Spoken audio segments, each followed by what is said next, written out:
Hola, un saludo a las personas que nos están viendo.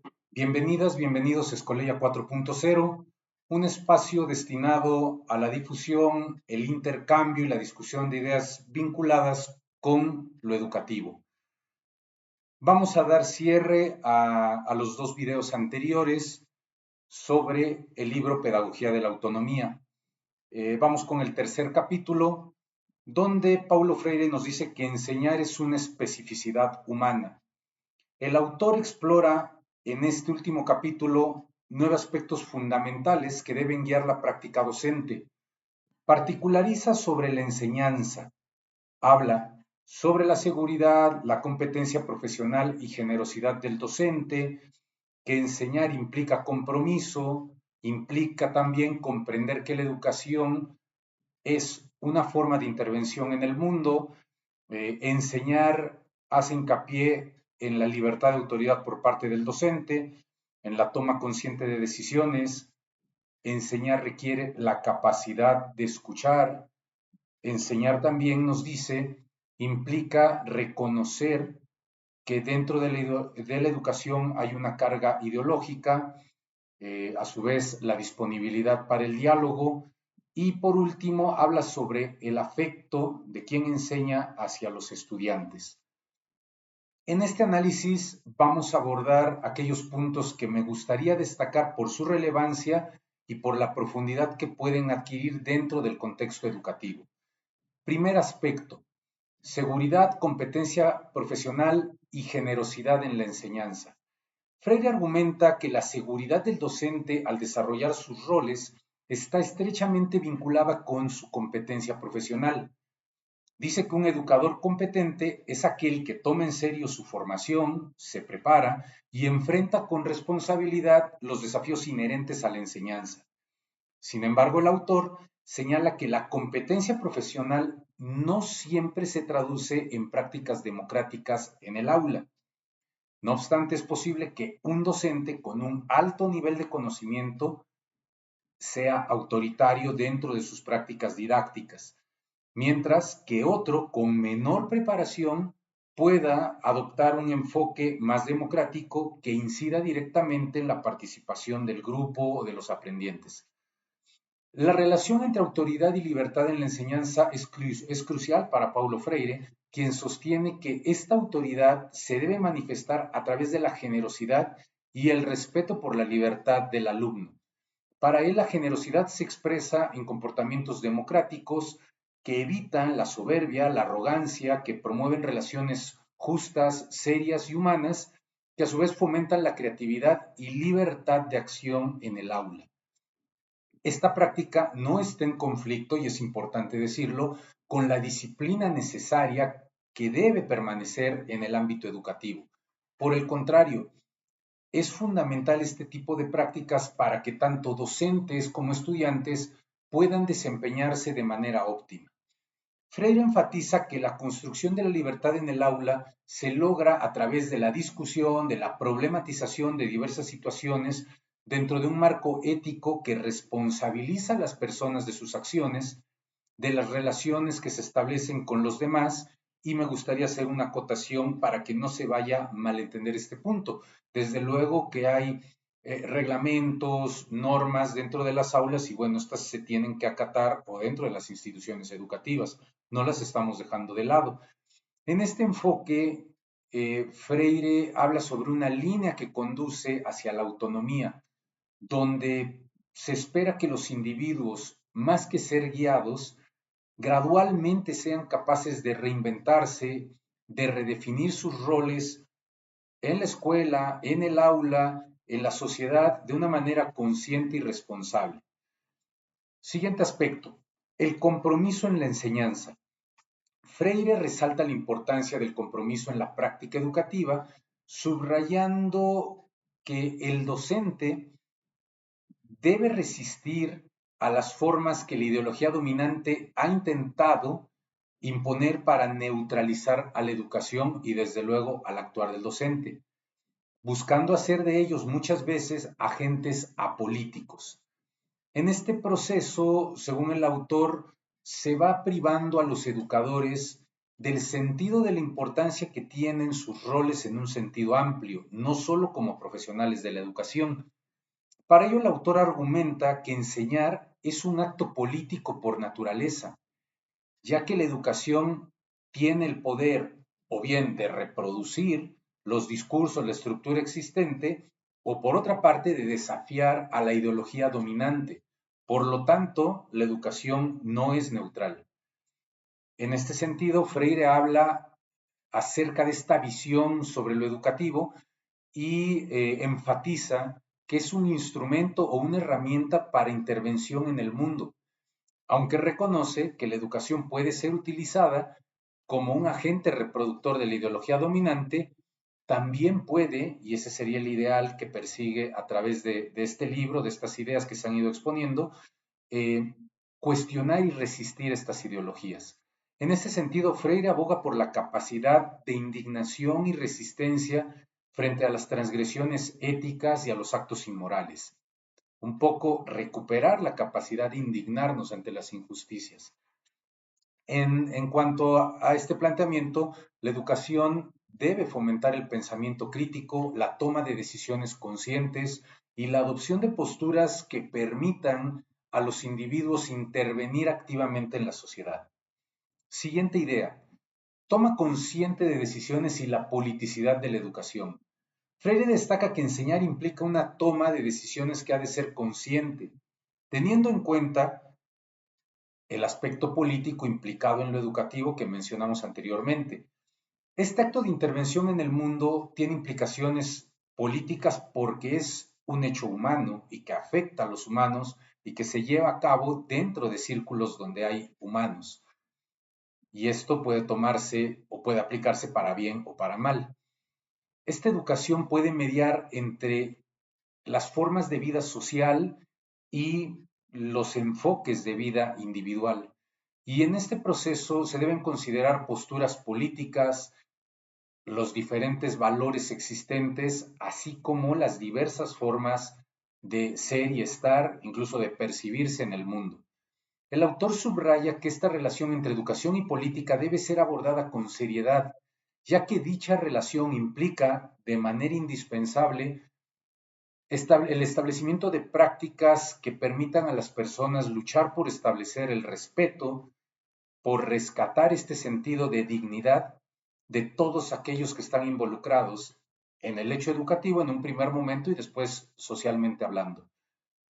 La educación desde la perspectiva del tercer capítulo, y Freire enfatiza, no puede cambiarlo todo, pero puede ayudar a cambiar algo.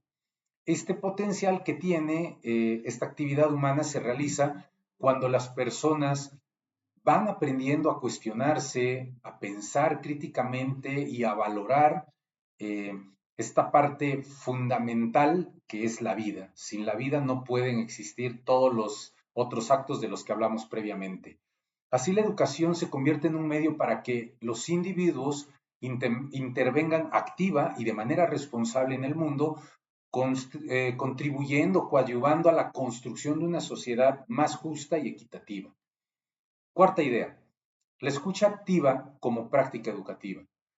El autor aborda la importancia de la escucha en la práctica, en el hecho educativo, afirmando que no se puede aprender a hablar si no se aprende a escuchar. Hay una relación indisoluble entre estos dos elementos.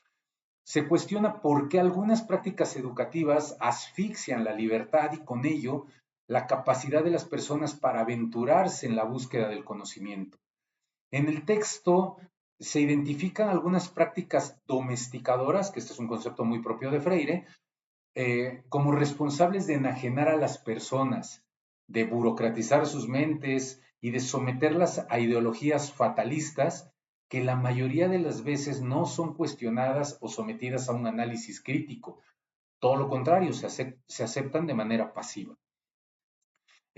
Continuando con esto, la capacidad de escuchar está íntimamente relacionada con la formación integral de las personas. Se sostiene que en lugar de adiestrar a las personas, la educación debe formar seres humanos conscientes de su dignidad e importancia, capaces de participar activamente no solo en su proceso de aprendizaje, Si bien aquí encontramos este pilar o este fundamento del saber escuchar, también las personas deberían transitar hacia no aceptar ser sujetos pasivos en torno a las ideas de los demás, sino aceptar a través de los temas, de lo que se enseña en la escuela, de lo que se platica socialmente, la curiosidad o la provocación que implica hacia ser curioso y tomar en cuenta esto como un medio que permita comprender las diferentes perspectivas y realidades que coexisten socialmente hablando. Siguiente idea, reconocimiento de la ideología dentro de la educación. Freire subraya que la educación es una práctica ideológica, ya dijimos anteriormente que no es neutral, y que es crucial para que los educadores eh, tengan, digamos, un marco muy claro de sus acciones o de lo que representan dentro del acto educativo. Es importantísimo que tengan estas dos ideas claras. La educación no es neutral y hay una carga ideológica dentro de la misma. Según Freire, la ideología tiene el poder de anestesiar la mente, de confundir la curiosidad y de distorsionar la percepción de los hechos. Aquí se refiere a las ideologías hegemónicas o dominantes de las cuales él es un crítico. Cuando habla del discurso cínicamente fatalista neoliberal, Freire advierte de los peligros de la globalización, no como y nos invita a considerarlo no como un discurso inevitable, sino como una producción sociohistórica con intereses específicos que van en contra de la ética humana. Este aspecto del libro es muy importante porque habría que ver y regresarnos un poco al año y al contexto en el que fue escrito y cómo esta advertencia o esta idea que deja ahí plasmada sigue siendo actual. Para él, la importancia de mantener este espíritu crítico y rebelde frente a las tendencias que buscan naturalizar y hacer inevitables estos discursos hegemónicos es fundamental. Y en lugar de que las personas acepten pasivamente estas ideologías, es un deber de educadores y estudiantes resistirlas, cuestionarlas y, yendo un poco más allá, adoptar una postura solidaria que los comprometa como individuos, como colectivos, como sociedad, con los valores humanistas. El autor también destaca la importancia del progreso científico y tecnológico, pero hace hincapié en que este progreso debe estar al servicio de los intereses humanos y no subordinado a los intereses de mercado, o que la prioridad sean los intereses de mercado. Creo que estas dos ideas valdría la pena detenerse, reflexionarlas y llevarlas a las aulas. La última idea, la disponibilidad para el diálogo. Eh, ya hablamos sobre la importancia que tiene el diálogo dentro del acto educativo, pero hay que destacar que esta actividad no debe ser vista como una actividad de conquista de una persona que tiene más conocimientos, más saberes sobre otro. En el libro se propone que este diálogo debe ser un proceso que va más allá de estas relaciones dicotómicas del poder y que obviamente está contextualizado, situado en entornos muy particulares. Para Freire, este diálogo debe tener en cuenta estas condiciones que son geográficas, sociales, históricas y materiales, y en las cuales se encuentran inmersos docentes, estudiantes, familias y todo lo que rodea a una institución educativa o a una comunidad. Eh, la comprensión de estos elementos, dice el autor, contribuye a reducir la distancia que humanamente los puede separar o desde las subjetividades los puede separar, pero que también representa una posibilidad para la comprensión mutua. Con ello se enfatiza la necesidad y toca un tema muy contextualizado y situado en su tiempo, que es discutir el contenido y los mensajes que ofrecen los medios de comunicación. Él se refiere de manera especial a la televisión y a la influencia que socialmente en aquel momento, pues este medio tradicional de comunicación tenía, sobre todo en la formación de la opinión pública. Y aunque él se centra en la televisión, su mensaje puede ser aplicable a los diversos medios modernos que conocemos el día de hoy, uno de ellos es este, y a las diversas formas de comunicación actuales que precisamente han evolucionado a raíz de Internet y todas las posibilidades que nos ofrece.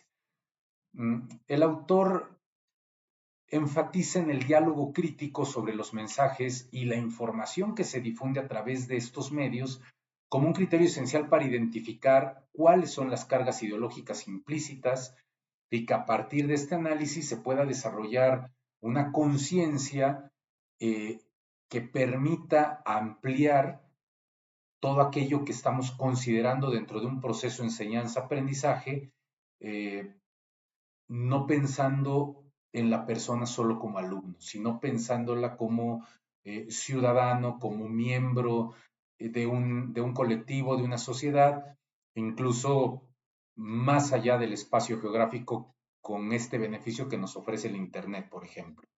Eh, Finalmente, me gustaría hacer la conclusión del capítulo 3, donde se ofrece una profunda reflexión sobre la enseñanza como actividad eminentemente humana y sus cargas éticas, políticas e ideológicas.